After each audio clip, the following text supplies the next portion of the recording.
Thank you very much. Thanks for organizer, especially Dr. Narmita Sharma and Dr. Rohit Shetty. And it has been pleasure, and I've been very intrigued with all these talks, which I've been listening, and I want to congratulate each and every one of you for such a beautiful work which is going in India. And I wish this have started 30 years ago, so I didn't have to come to US.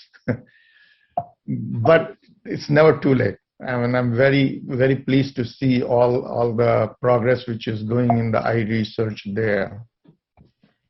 So with the less introduction, as you know, the fibrosis is virtually all part of blinding eye disease and disorders. Joint annual economic burden of all fibrotic disorder, including cornea in America alone, is 400 billion.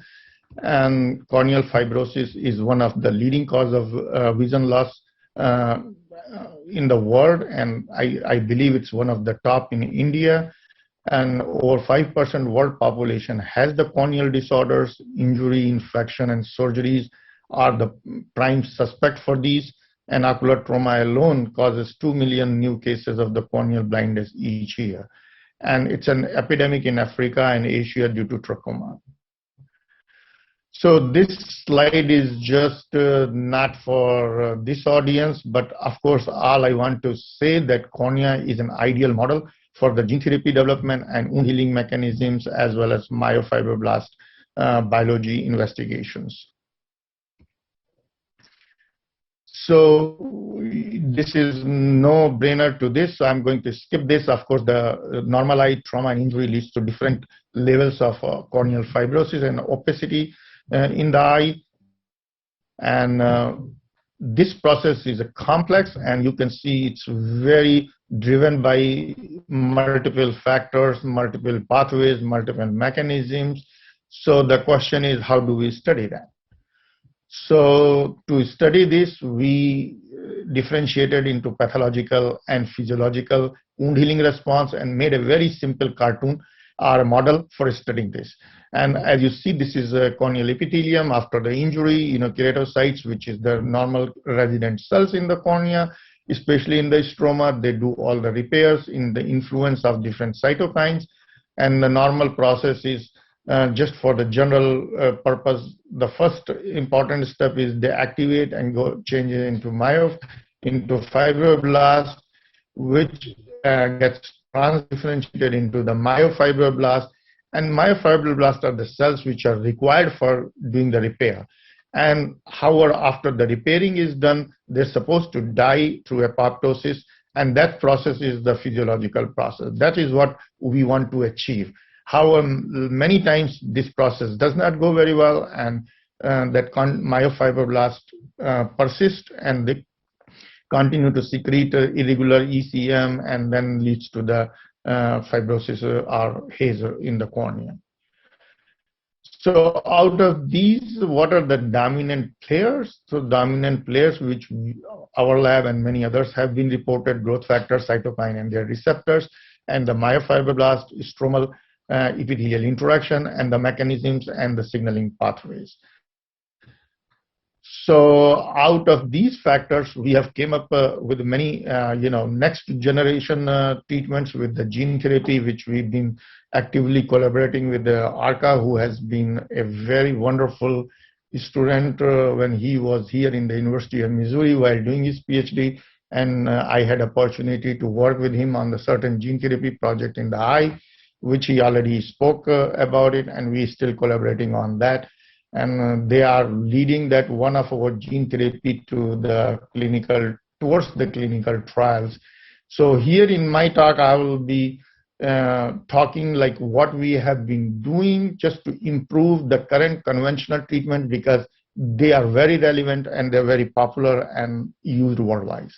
So of course, Mitomycin C, which we showed in 2006, like how to optimize it.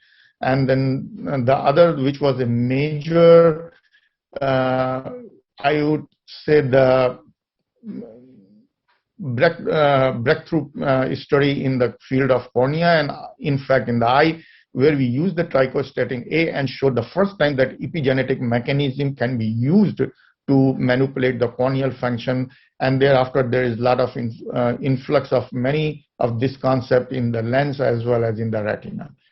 And this trichostatin A is a compound which is an epigenetic regulator, but it's not FDA approved. So we switched immediately after finding the scope of it to a drug which is SAHA, vorinostat, which actually is FDA approved, and I'll be talking about it. And most of these studies which I'm sharing about this one. However, we have find some other Inaprel, which is again used in patients, and ITF2357, pirfenodones, Fasudel, Tram34, Imodin, and some combination therapy SAHA with Mitomycin C. And there is a very recently we found a 4-drug ophthalmic formulation, which is a very new idea. And I had a lot of resistance to convincing people how this you define the mechanism, and we didn't define the mechanism, and this paper is published recently, and we're working more on this one. So we want to show you with the vorinostat, what is the vorinostat? So this is the structure, this is FDA approved for the human use, and it's a potent histone deacetylase inhibitor.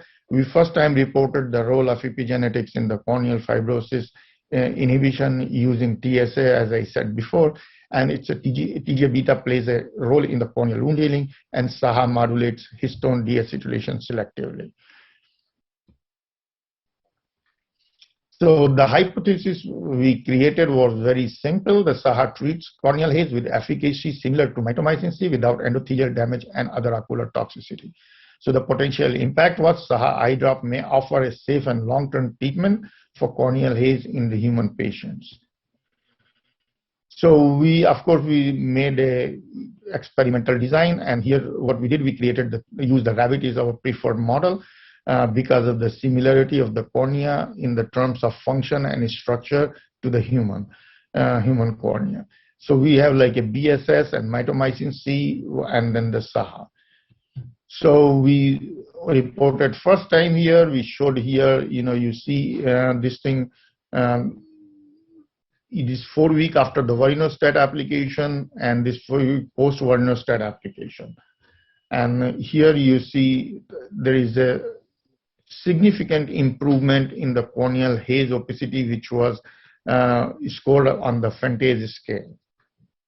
And then this is, let me move this thing out from here. So here is what you see, the SMA positive cells, which essentially tells you the level of opacity. And this is at the cellular level, what we see here, when there's no vorinostat, this is what the level of opacity. With the green color, it shows the myofibroblast level, which actually is the opaque cells and representative of the opacity. And here, with vorinostat applied, it was significantly reduced. And this is fibronectin, which is a wound healing protein, and you see that is a lot more present in this non-vorinostat applicable eye versus vorinostat treated eye. So then we switched to more studies where we have to do head-to-head comparison to the Mitomycin C. As we all know, Mitomycin C is sort of a standard of care to treat the post PRK haze. So this is what we did. This is I think this is 4 months. So this is 9 diopter where we just did the 9 diopter PRK, and the haze was there. And then when we applied SAHA, you see significant improvement, which is similar to the Mitomycin C. And Mitomycin C, of course, was a standard treatment which is used in clinic. And then we did all same thing with the immunohistochemistry. We made the corneal sections, and this is non-treated group. And when there is a treated group, you see some myofibroblast, which is SMA positive cells, but they were not blinding the transparency of the cornea. Here you see the Mitomycin treated group, where you do not see any of the myofibroblast, which essentially is very effective, but you do see several loss of the keratocytes, and I'll talk about that later.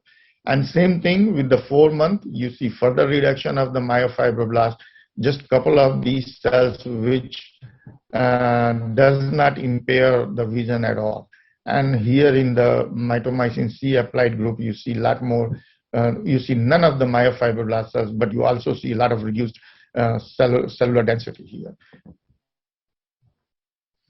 So this is, again, this is the early 3 days, what happened in the terms of safety. So you'd apply, this is a 90 PRK, epithelium is properly healed and there's no damage to the endothelium. And here you see this PRK, SAHA treated, everything looks normal to the epithelium, stroma, as well as to the endothelium. Whereas in the mitomycin treated cells, you see that still a lot of cells in the epithelium undergoing apoptosis and subepithelial stromal cells undergoing apoptosis, and didn't see any too much damage to the endothelium at the 3 days. And then 1 month we repeated the same thing. We do not see any of these apoptotic cells in the SAHA treated group as well as normal group, whereas we do see few subepithelial or basal cells of the epithelium or anterior stromal cells, some undergoing apoptosis. And the other thing which was remarkable to note, in the 1 month, there was some of the endothelial cells were fine tunnel positive, which means they're going under, apoptosis or losing the cells. And the same thing, what we see is at the 4 month, and these all are the rabbit corneas, where we do see the some cells still going under apoptosis in the endothelial cells and some in the anterior keratocytes as well as in the epithelium. So, of course, what it tells us that mitomycin C is effective, maybe very effective, but it has a high toxicity, which is very well documented in the human literature as well. So what we see here, what is remarkable with the SAHA, which we are trying to do as an alternative, is this is no treatment group where only PRK was done, and you see there is none of these, any of this loss of keratocytes. And I'm presuming this is, I'm saying keratocytes, we did note with the DAPI positive cells, and the same thing for the 4 months. However, in the mitomycin treated group, you see a lot of blank area, which tells to us like this, all these keratocyte repopulation never happened. And the effect was so severe, I don't know what sort of damage and where the damage was after mitomycin C application. This has never repopulated. And in our previous studies in 2018, actually 2018 and 2006 too, we left the rabbit up to 6 months, and we do see the similar thing. The acellular zone was created, and that was the study which was first time published with I think over 200 rabbits, where we recommended this 0.01% for 30-second mitomycin C application, which mostly been applied these days in the clinic. So we then did the endothelial damage, is there any endothelial damage? Of course, we didn't see 3 days, so we didn't look the 3 days, but 1 month, in the SAHA treated group, we don't see like they're similar to the PRK, like normal cornea, where in the mitomycin treated eyes, we see the damage to the endothelium. And the 4 month is the same thing. And then we did the quantification of these damage, and what we see here is that the damage in the endothelial cell starts appearing from the week 2, and it continues to the 1 month and more to the 4 months, and almost 50% damage to the endothelial cells. So which was pretty remarkable, and that tells like why there is cases reported in the humans for corneal melting, another corneal problem after mitomycin C treatment. So mitomycin C, don't take me wrong, mitomycin C is still very effective. However, it is very strong therapy. So then the question comes, what is the molecular mechanism? How does, it reveals its all effect? And we have tested all these different pathways which are associated with the fibrosis. And this is all different pathways which I'm showing you, but I'm not going to go into the details. The bottom line message of all this analysis is the corneal anti-fibrotic effects of the SAHA involves multiple mechanisms, including the modulation of canonical and non-canonical components of TGF-beta intracellular signaling, as well as MMP activity. So, and which is what you expect when you trying to do the epigenetic mechanism, because it goes through multiple pathways. We further investigated through immunohistochemistry, and what we see that the effect of the SAHA is the dose dependent. Here you see this, there is a SAHA, no application SAHA, and here is the SAHA, and here is no TGF-beta, no SAHA, here is TGF-beta but no SAHA, and here is TGF-beta plus SAHA 10 micromolar, and in this application we did TGF-beta but higher concentration of SAHA.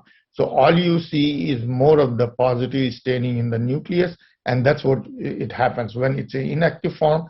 You see staining, and when it's active, then it is what you see. So of course this is through the epigenetic modification, and SAHA effectively does it in the cornea. Very recently, with the group in the Narayana trial, we have tested the new concept where we use the combination of SAHA and Mitomycin C in the corneal epithelial cells, and this publication is recently came in the scientific report. And I would say all the bottom line is this SAHA alone is very effective, as well as Mitomycin C, SAHA and Mitomycin C and SAHA combination is also very effective. And this all thanks to all Narayana Netralaya team, because they have optimized this Mitomycin C concentration, very low concentration, in combination with the SAHA. And this study was done with the corneal epithelial cells. As we all know, the fibrotic process and wound healing is very well dictated by the corneal epithelial cells. So they have to be healthy to do the proper stromal wound repair. And the bottom line message of this large paper or large study was the treatment of SAHA and Mitomycin C prevent expression of corneal fibrotic mark without causing any adverse effect on the cellular properties of the corneal epithelial cells. And this is what you need.